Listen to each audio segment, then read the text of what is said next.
high school and went to a church conference in Glen Rose, Texas.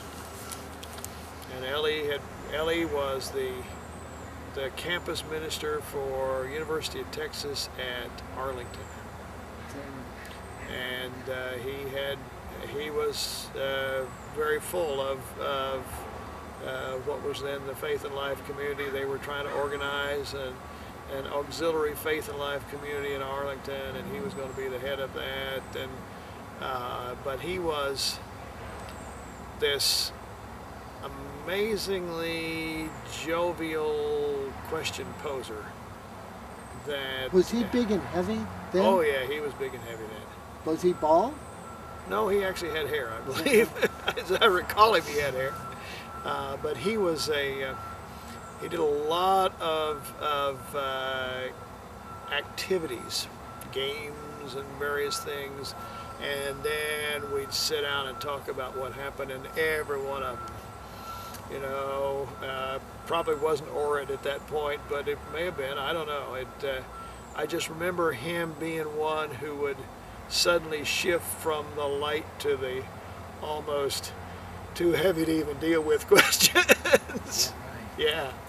I knew there was something different with Ellie, and then 2 years later I went to a Methodist Student Movement conference in Georgetown, Texas, and Matthews was the speaker.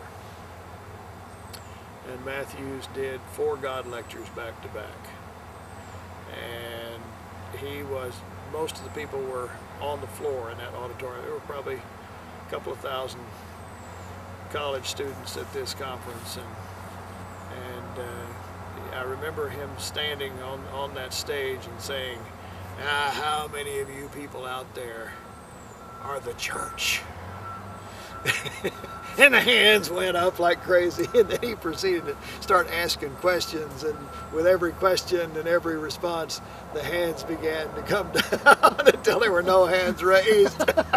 And then people began to sink down in their chairs. They had a little different definition of the church than And so that would have been about what year? 59. So I was really surprised when I ran into L.E. then. Several years later, I had no clue that he and this were related, because who I really got introduced to the order through would have been Don Sinclair. In Houston. In Houston. He was the Methodist District Director of Youth Programming. So one year, lo and behold, they did an RS1, which must have been, 65, maybe 66. And at that point, began to get a sense about all this stuff that was going on. And Don had been to Chicago and had participated in pedagogy, and I remember the team. I can't remember who else was on the team, but there were a couple of other ministers. There was nobody from Chicago who was a part of that team, but they were obviously burning the midnight oil to just get on top of that course. And one of the big criticisms was that a lot of people didn't like the course, primarily because the leaders were so exclusive and kept pulling themselves apart. Later I realized it wasn't exclusivity. It was like, oh my God, how am I going to get through the next seminar or lecture? But because I think there were 3, and I can't remember. Don Goodman. Well, he was a local Methodist pastor in Houston, and then somebody else who was a campus minister. I can't remember. Anyway, it was a powerful RS1. So that was how I got started in all this. After that seminar with Don, the RS1, my wife and I at the time had been married a couple of years, and she was the secretary of one of the big Methodist churches in Houston. And so we were sort of very much into the system. We became a part of planning the next RS1 for Texas. So we became a part of a local cadre, basically, in Texas. And then we moved to Beaumont with my job, and became a part of a cadre in Beaumont that included people like the Howells and Barbara and Randy Williams and a number of very active folk. 71, with the house in Houston, we moved into the house. Moved from there to the house in Washington, D.C. And then from D.C. we went to the Brooklyn house in Queens. I was permeating all those periods of time, so in D.C. As a different primarily job, as a teacher? Or? no, at that point I was doing voc rehab. I was in Washington, I was with the National Rehabilitation Association doing a project, which interestingly enough, I came to Chicago for a consultation. I figured out how to justify funds from the federal project to pay this guy by the name of Jim Weigel and somebody by the name of John Jenkins to counsel me on how to do a national project, and then I got to participate in about a week long of the academy at that point. So we sat on the west side in some room, someplace, you and Jenkins and I, and talked about that project. That was when I was in D.C. And then I went to, when that grant finished, I took a job with the Bulova School of Watchmaking, which basically was a school that had been established by Bulova himself, or one of the Bulovas, to train handicapped people coming back from the First World War. So there were all these folks, and I was, for a couple of years, the assistant director of the Bulova School of Watchmaking. Learned some things about watches, but I could never repair a watch. But I was basically working to help people find jobs and help people solve unsolvable problems and stuff like that about how to deal with their medical or health issues and so forth. Then that played out when Citizen Watch bought Bulova and slashed the budget of that place by about 50%. And that just happened to be in 1975. And so then I spent about 2 years being the office coordinator for Town Meeting 76 all over the entire New England states, coordinating from Maine to Virginia, and doing Town Meeting New Jersey and all those sort of things. Then got assigned to Rochester, and took a job as the vocational evaluator for the Association for the Blind.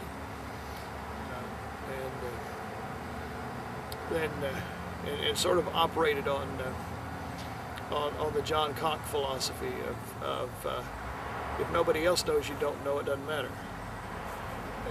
As long as you give the impression you know what you're talking about. So, because I'd never worked with the blind before, but it didn't matter. Moved stuff around the office until I finally figured out what I was doing. Looked like I knew what I was doing at first. Then went from there to spent 3 years in Rochester. We did regional consult and had the project in Charlottesville and so forth. Actually, there in the interim, I was also part of the coordination for a couple of HTPs. Launching of Ivy City was the big one, and did some work with the launch of Wyden. that was from New York with Wyden, but the one from DC, I was actually on site. Then took an assignment in Majoran. Went to shut down Majoran, basically. Figure out how to get us out of the $500,000 that we had committed, that we had no idea where it was going to come from, and was it possible to save an already bankrupt corporation that we had backed with $500,000 worth of letters of credit from good colleagues, including first time I ever heard the name Carol Kuchera was she had several $1,000s in letters of credit that we had to call to make that thing happen. And then came back and was asked if I would lead the 6th grade trip in '83. And got back from the 6th grade trip, and my name was up for assignment to Caracas. And somebody said, here's where you are. And I said, well, I've just been having this conversation with the Packards. And that all sounds interesting, but I think where I need to be is in the student house. What made you say that? I think there were a number of issues that I saw that a lot of people who were assigned to the student house didn't have any desire to be there and work with kids. And that's been what I've done all my life in one sense, work with young people. Had an extremely good set of relationships with the cluster I had in the Rochester house. I mean, for a while it was me and 6 teenage girls, and we ran the Rochester house, Who were those? Alice Rose, Ann St. John, Carol Poole, Lisa Newkirk, Liz Barconi. There were some others that were sort of in and out. Who else would have been? I'm trying to remember. Anyway, they were, and plus my 2 daughters were there as well. So I had this very female house that the kids basically, I was working. I was an evaluator at the Association for the Blind. So they'd get home, dinner would be ready. They were an amazing crew. I think they were all clear. If it was going to get done, they had to do it. I wasn't there.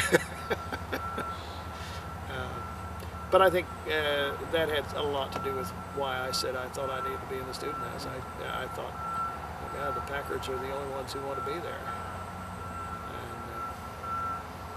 And it would be an assignment that I could not only do, but do and enjoy. So the rest is history. I've been doing that ever since.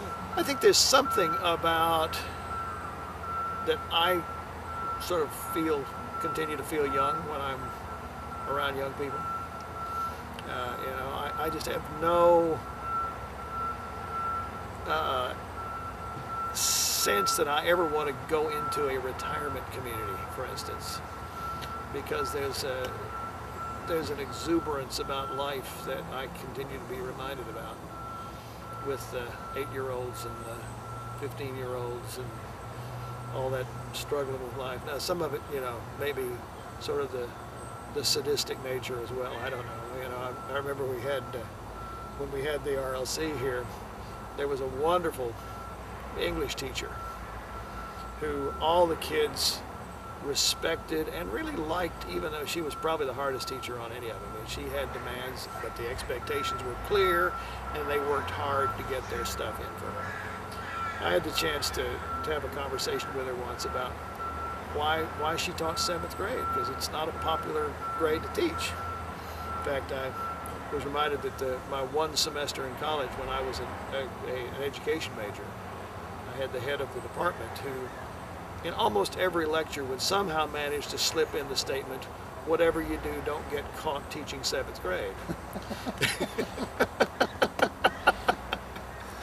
But anyway, so I asked her one time. I said, "Why are you teaching 7th grade? You seem to enjoy it." You know.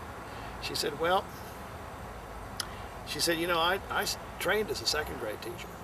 She said, "I was a 2nd grade teacher until they accessed they didn't have enough 2nd grade classes, and they told us we were out unless we wanted to take one of these other grades that was available." And I said, "What's available?" And they said 7th grade, and I said, "I'll take it." I had kids to support, and she said, "But you know, I wouldn't trade for the world." She said, "It's more fun to just sit here and watch those hormones attack those poor little innocent creatures." There's something about the age, and I think it each age has that kind of fascination.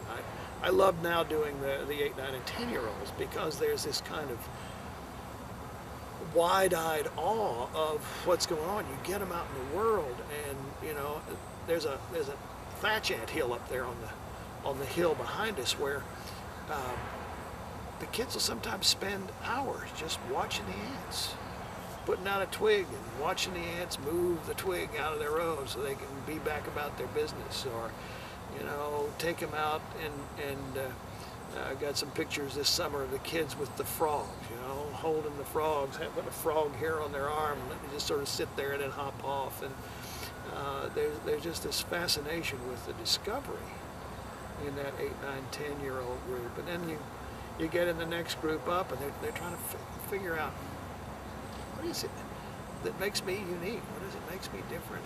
You know, I don't want to just be my mama's little boy anymore. I want to be me. And watching them go through those convolutions of self-doubt and victories and coming through, you know, look what I did. Even the younger ones, that's great. You know, there's this big rock at the lake where we go with the 8, 9, and 10-year-olds. It's maybe 12 feet high and about the size of a city bus. And there's a way to get up there, but it's a little scary the first time you get up there. But by the end of the time we've been there, they've all managed to conquer that rock, you know, and it's look at me, look what I did. I've got a picture of me sitting on top of that rock, you know. And the same thing is true, you know. I just ran into the high school group. I took supplies over to them last week, and here are these kids, some of whom have never been with a pack on their back before.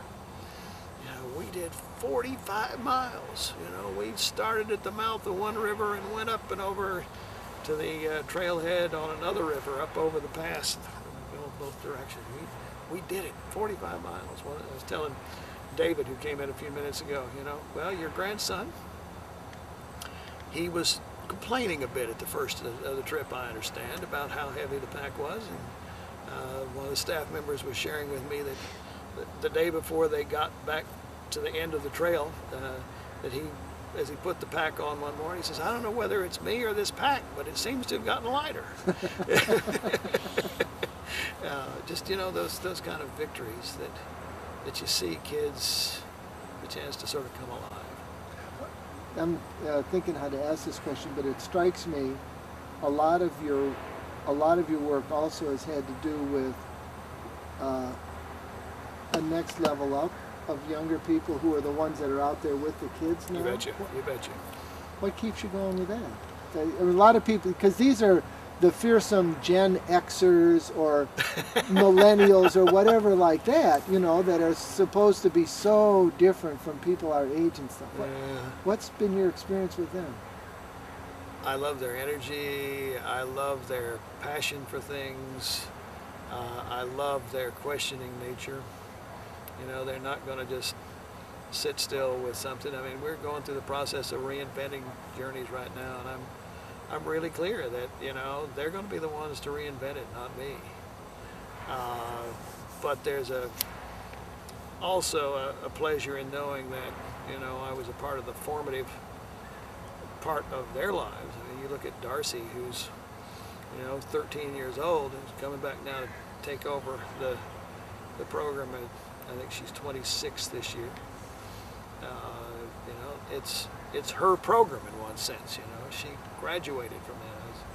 She sent her letter of resignation to Outward Bound last week, and in it she says, you know, this is my program. I participated when I'm 13, and now I'm going back to take the reins. And I have enjoyed watching people grow up, I guess, develop their skills. And I think there's something that I have sort of discovered about myself, is that I tend to come off on the trusting pole. I tend to trust that people will do things because they want to do things. Or they're going to say, or I trust they're going to say, I don't want to do that, and that's fine too. But when somebody says, I can do this, or I will do this, then I tend to trust that they will. I allow them the space to do it, and sometimes to fail, which is all, in my book, a part of learning to live your life. You'll catch me quoting Buckminster Fuller all the time about there are no mistakes. Only life is full of learning opportunities. And that's sort of the way I see a lot of things. This is another opportunity to figure out what life's about. Yeah, you didn't make it up that rock. Okay. What did you learn that might allow you to go up that rock next time? What kind of help do you need to ask? You need to ask for the help. I'm not going to offer the help unless you ask for it.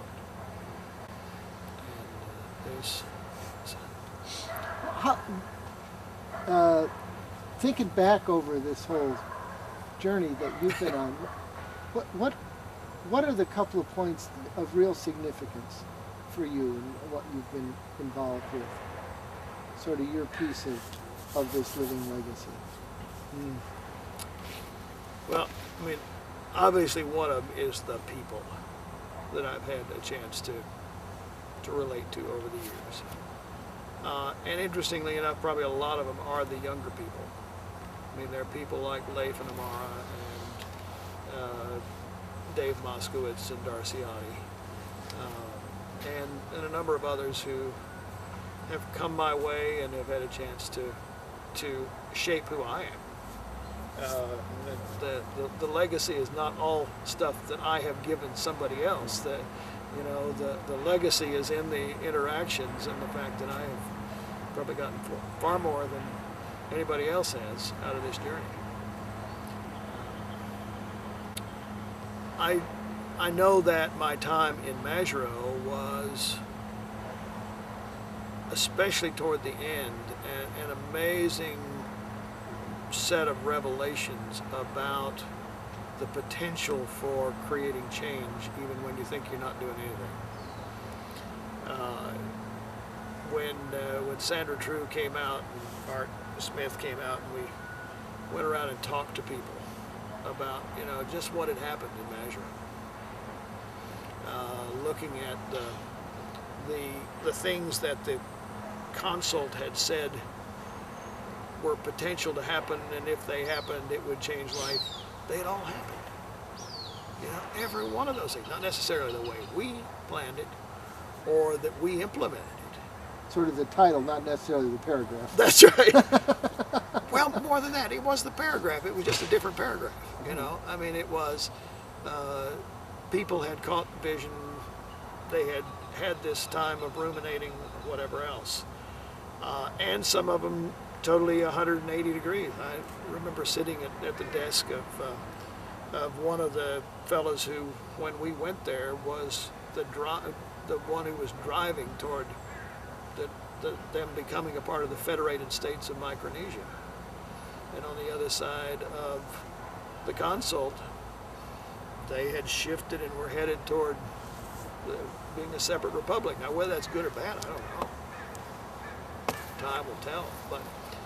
But he looked me in the eye and he says, "You damn blue shirts. If it wasn't for you, we'd be a part of the Federated States of Micronesia."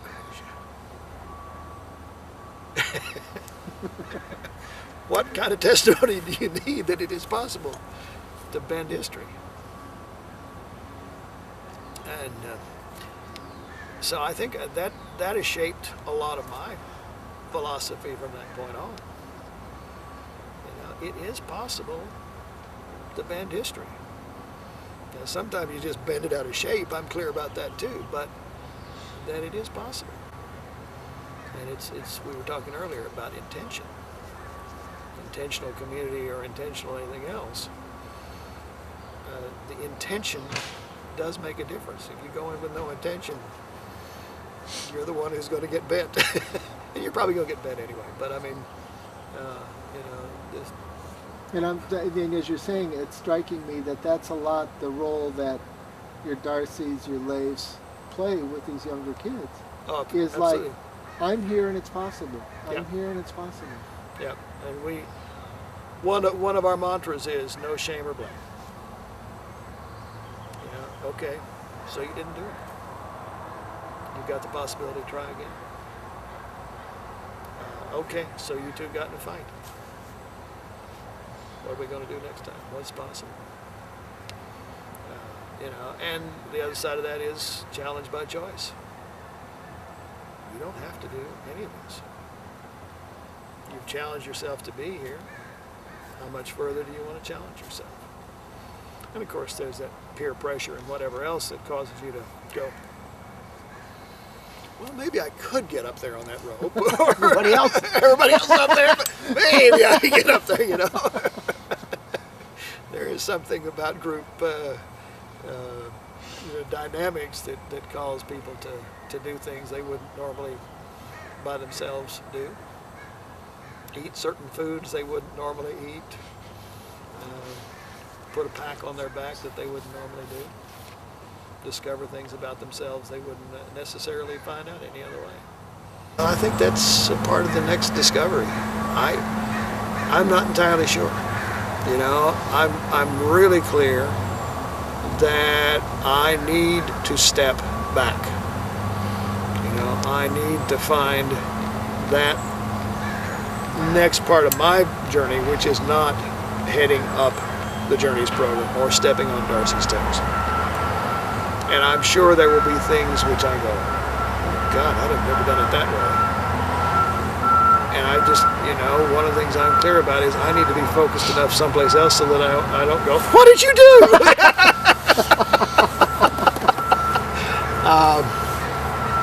So, yeah, I am thinking very seriously about the book that I've been talking about writing for some time.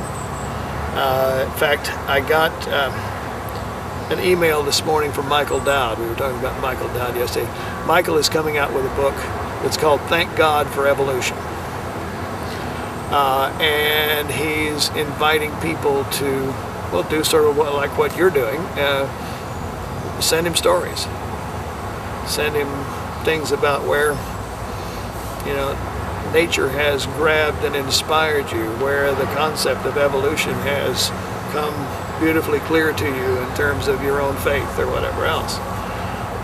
And I'm thinking, actually, as I was doing my 541-mile trip yesterday, part of what I was thinking about was this book.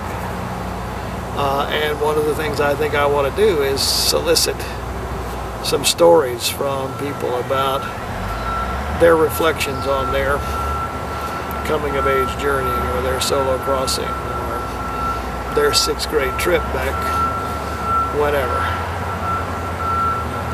I'd love to get young Joe Matthews' reflection on his sort of coming-of-age in the order and then his having led the coming-of-age trip that my younger daughter, Karen, went on, you know, which was, but I also want to get my younger daughter's story of how that trip came to her. I don't know whether you remember that story.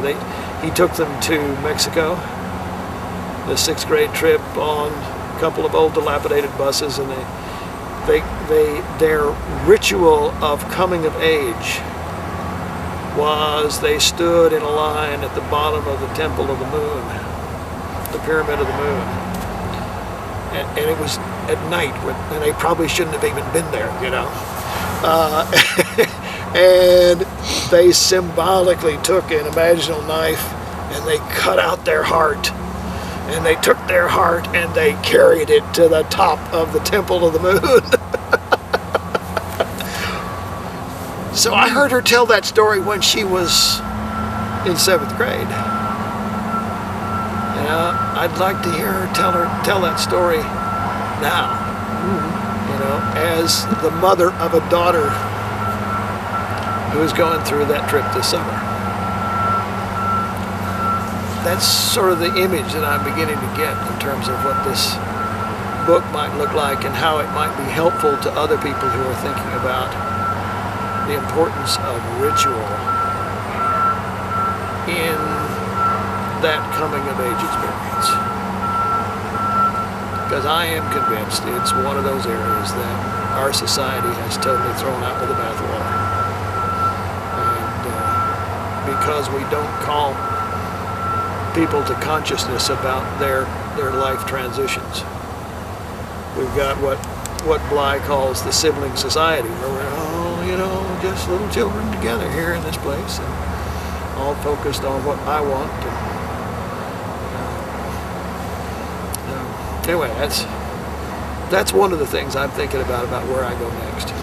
Well, yeah, I've thought about, you know, this, as we've talked a number of times about how every decision you make cuts off another possibility in your life. And I'm fairly clear that I would not have done a lot of the things. Certainly would not have done them in the way I did them. The kind of influence of making decisions about some of the things I did as a permeator. You know, I'd probably still be working in Houston for Goodwill Industries. You know, nothing wrong with that. But being a part of the order and being offered an opportunity and saying to David Scott, you know, what do you think? Well, I think you ought to go take it. Take an assignment to Washington, D.C. I probably wouldn't have done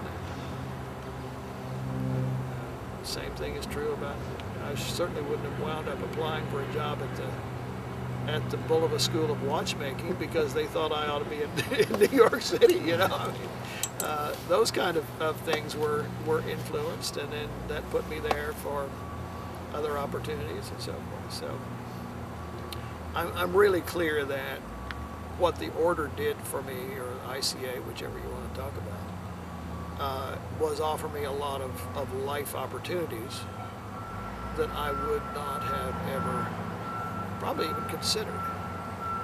Certainly not to go and evaluate a defunct import-export firm in the middle of the Pacific Ocean, you know.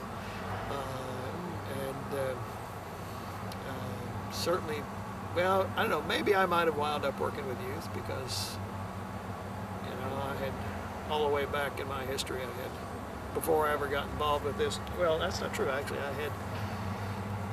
In college, I was a youth director in a Methodist church for a couple of years, and I was the director of the Boy Scout program in a Methodist inner city black neighborhood. I was the only white member of the staff in this, and this was pre-1961. Some of my college roommates could not understand what I was doing. But, so I might have been involved somehow in youth work. But whether it would have gone this way, whether I would have, in the process of leading that first 6th grade trip, had this amazing conversation with John Montgomery about the importance of ritual on the 6th grade trip. That sort of shifted the whole focus of where we went, what we did, ritual, the whole 9 yards, and then having tapes playing of, other sixth grade trips and what some of them had done and what some of them had left undone in terms of the ritual piece. I had a chance to, but John was the one who just went, it's got to be ritual, no matter what else you do. It's got to be heavy ritual. And he had done heavy ritual on the trip that he did. So that was very much the start of thinking through, now I'm not just taking these kids on a camping trip. And I think that was a lot of that was one of the triggers that got set. And actually, I say it was with John, but it was actually a conversation with John and Judy together. Another thing that I'm doing as a part of some of my work with the church, I'm a part of a team called the Healthy Congregations Team, which one of its major functions is to go into congregations and figure out why they ain't healthy. And one of the contributions I believe I'm making to that group is the need for setting up those rituals of transition that need to happen when a congregation makes major shifts in who they are. And sometimes the shift is to get rid of the minister. Other times it's to get rid of the president of the board. Other times it's just to rethink what's its mission in the world. But that kind of new story, which is, finally in a ritual of transition, the important piece, as we've always known, is the story. That the story of who you are gets transformed. And the only thing I care about these kids coming back from a rite of passage is that they got a new story about who they are. And that's what I want for an organization. All my life has been about being a catalyst,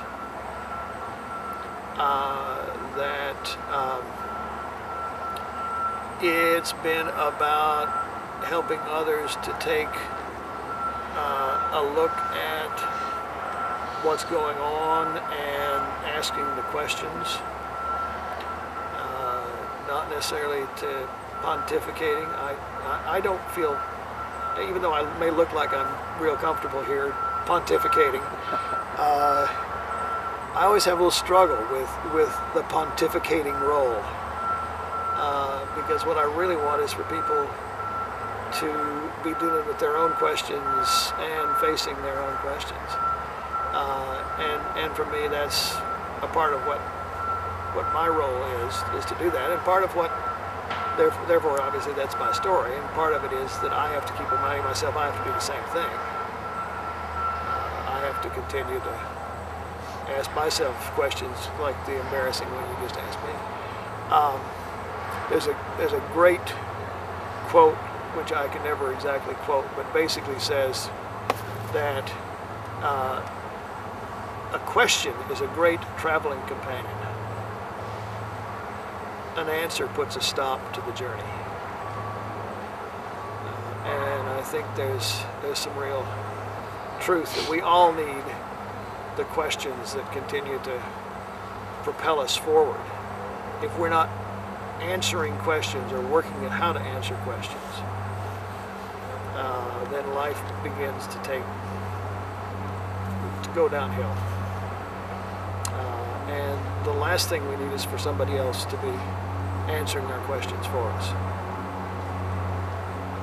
So I think my image, the title to the paragraph, which is yet to be written, the epitaph on the tombstone is he asked questions.